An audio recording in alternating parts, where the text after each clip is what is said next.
My guest today is Julie Johns MBE, founder of Safe Space Consultancy and training provider to all sectors on the impact of domestic abuse, harassment, and stalking in the workplace.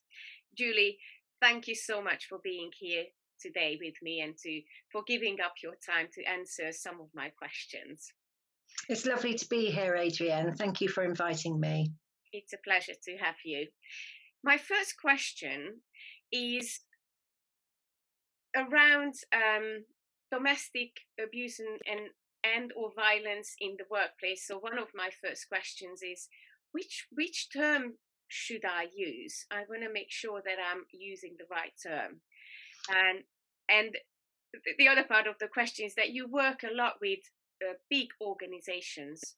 So what does it mean, the impact of domestic abuse, harassment, and stalking in the workplace? Well, they're both very good questions, particularly about how businesses perceive and understand what is domestic violence or abuse. And the term that we use and that many national domestic abuse organisations use is domestic abuse. And that's because when we say domestic violence, the image that we have in our heads is that it's actual physical harm from a perpetrator towards their partner.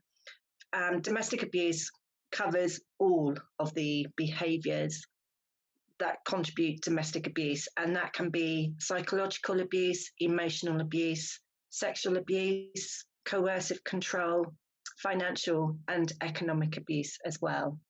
Domestic abuse in the workplace is actually the impact of domestic abuse in the workplace and employers' understanding of that and being able to confidently and appropriately address these issues in the workplace.